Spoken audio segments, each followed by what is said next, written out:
Bismillahirrahmanirrahim. Assalamualaikum warahmatullahi wabarakatuh. Innal hamdalillah nahmaduhu wa nasta'inu wa na'udzu billahi min syururi anfusina wa min sayyiati a'malina. May yahdihillahu fala mudhillalah wa may yudlilhu fala hadiyalah. Asyhadu an la ilaha illallah wa asyhadu anna Muhammadan abduhu wa rasuluh allazi la nabiyya ba'dah. Qala Allah Ta'ala fil Qur'an, a'udzu billahi minasy syaithanir rajim, wa aqimus sholata wa atuz zakata warka'u ma'ar raki'in. Al-ayah. Puji syukur kita panjatkan kepada Allah Subhanahu wa taala dan salawat dan salam kepada baginda Rasulullah sallallahu alaihi wasallam. Alhamdulillahirabbil alamin, pada kesempatan kali ini kita dipertemukan oleh Allah Subhanahu wa taala dalam pembelajaran jarak jauh ini. Semoga anak-anakku di rumah yang Bapak cintai, kelas 5, diberikan kesehatan oleh Allah Subhanahu wa taala dan dalam lindungan Allah Subhanahu wa taala. Baiklah, kali ini kita akan melanjutkan pembahasan sebelumnya, yaitu yang sudah kita bahas adalah zakat dan zakat fitrah. Nah, zakat ini termasuk dari rukun Islam. Rukun Islam yang pertama syahadat, sholat, zakat, puasa, saum, dan haji ke Baitullah jika mampu. Nah, zakat ini termasuk rukun Islam yang ketiga. Jadi bagi umat Islam, jika sudah melampaui nisabnya dan haulnya, maka diwajibkan untuk mengeluarkan zakat. Yang sudah kita bahas adalah zakat fitrah. Zakat fitrah dikeluarkan ketika di bulan Ramadan atau sebelum sholat Id. Baiklah, hari ini kita akan lanjutkan pembahasan kita tentang zakat mal. Yang pertama akan kita bahas adalah, seperti biasa tentunya akan membahas tentang pengertian dari zakat mal itu sendiri. Zakat mal ini adalah zakat harta benda yang dimiliki oleh seseorang. Bisa bermacam-macam harta bendanya, bisa hewan ternak, emas, rumah, dan segala macamnya. Oke, selanjutnya harta-harta yang wajib dizakati. Yang pertama adalah hewan ternak. Jika suatu saat kita menjadi pengusaha hewan ternak dan hewan ternak kita banyak dan sudah melampaui batasan minimalnya atau nisabnya, maka kita sudah diwajibkan untuk mengeluarkan zakatnya dari hewan itu. Yang kedua adalah emas dan perak. Jika kita mempunyai emas, misalnya kita disimpan di rumah atau disimpan di bank, sudah melampaui nisabnya, maka kita diwajibkan untuk mengeluarkan zakatnya. Oke, selanjutnya setelah emas dan perak adalah hasil panen atau hasil pertanian. Ya, misalnya suatu saat di antara anak-anak ada yang sukses menjadi pengusaha di bidang pertanian, bisa jagung, bisa padi dan segala macam. Kalau sudah melampaui nisabnya, maka wajib juga dikeluarkan zakatnya. Oke, selanjutnya adalah uang.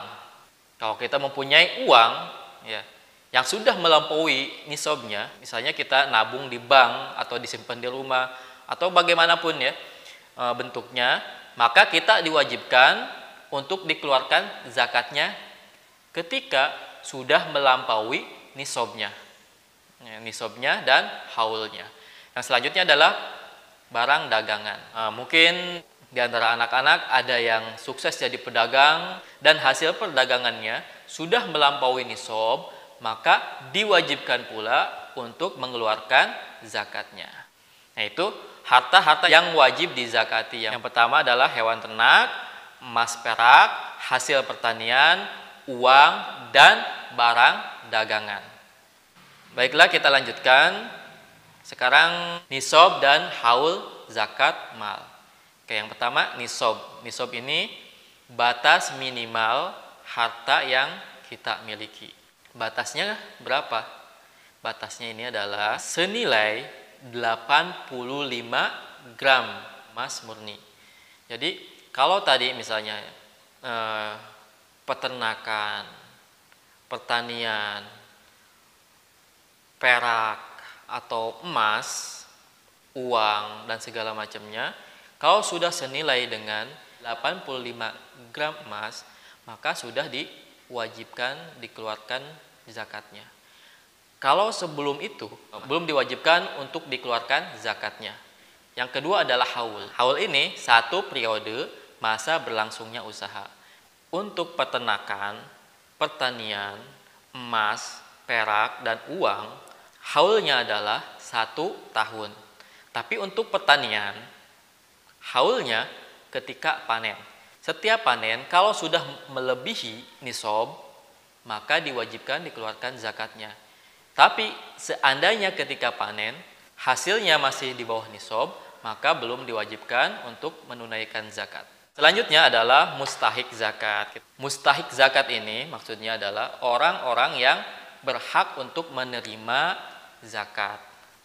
Ada 8 golongan yang boleh untuk menerima zakat. A'udzubillahi minasyaitonirrajim. Innamas shadaqatu lil fuqara'i wal masakini wal 'amilina 'alaiha wal mu'allafati qulubuhum wa fir riqabi wal gharimina wa fi sabilillahi wa ibnis sabil faridatan minallah wallahu alimun hakim.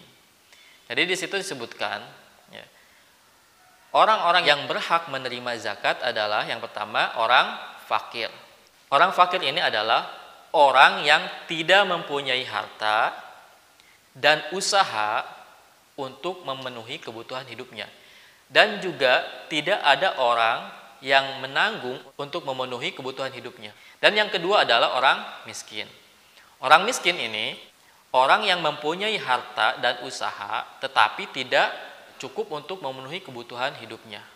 Yang ketiga adalah amil. Amil ini orang-orang yang biasa mengurus zakat. Terus yang keempat adalah mu'allaf. Ya, mu'allaf adalah orang yang baru masuk Islam. Jadi orang yang baru masuk Islam bisa menerima zakat. Yang kelima adalah mukatab. Mukatab ini adalah hamba sahaya yang dijanjikan untuk dibebaskan oleh tuannya seandainya dia bisa membayarnya. Salah satunya dengan uang dari zakat ini bisa membantu untuk membebaskan dirinya sendiri. Dan yang keenam adalah ghorim. Ghorim ini adalah orang yang mempunyai hutang dan dia tidak mampu untuk membayarnya. Dan utangnya ini tidak dalam rangka kemaksiatan. Oke, yang ketujuh adalah fi sabilillah. Fi sabilillah ini adalah orang-orang yang berjuang di jalan Allah. Dan yang kedelapan adalah ibnu sabil. Ibnu sabil ini orang-orang yang sedang berpergian atau perjalanan jauh, tapi di perjalanan dia kehabisan bekal. Ya, misalnya kecurian, ya, maka uang zakat dari zakat bisa diberikan untuk ibnu sabil. Untuk pembahasan selanjutnya adalah orang-orang yang tidak berhak menerima zakat. Yang pertama adalah orang kaya yang hartanya berasal dari penghasilan dan usahanya. Maka untuk orang kaya ini tidak perlu diberikan zakat. Nah, yang kedua adalah hamba sahaya. Hamba sahaya ini juga tidak boleh diberikan zakat kecuali mukatab tadi yang sudah dijanjikan untuk dibebaskan oleh tuannya kalau bisa membayar. Tapi hamba sahaya yang tidak dijanjikan untuk dibebaskan oleh tuannya jika bisa membayar tidak perlu diberikan zakat. Kenapa? Karena hamba saya sudah dalam tanggungan tuannya. Ya, selanjutnya yang ketiga adalah keturunan dari Rasulullah Shallallahu Alaihi Wasallam. Jadi keturunan Rasulullah tidak berhak menerima zakat. Yang keempat, orang yang dalam tanggungan orang yang berzakat. Misalnya, saya mempunyai harta banyak, saya zakat. Berarti anak saya tidak boleh menerima zakat. Baiklah, semoga dipahami pembahasan kali ini tentang zakat mal. Silahkan dibaca-baca bukunya sehingga lebih bisa memahami atau diulang-ulangi videonya untuk mendengarkan materinya. Tapi sebelum kita tutup, ada tugas ya, diisi latihannya. Nanti akan disertakan di deskripsi yang berbentuk soal dari Google Form. Terima kasih. Jazakumullahu khairan. Wassalamualaikum warahmatullahi wabarakatuh.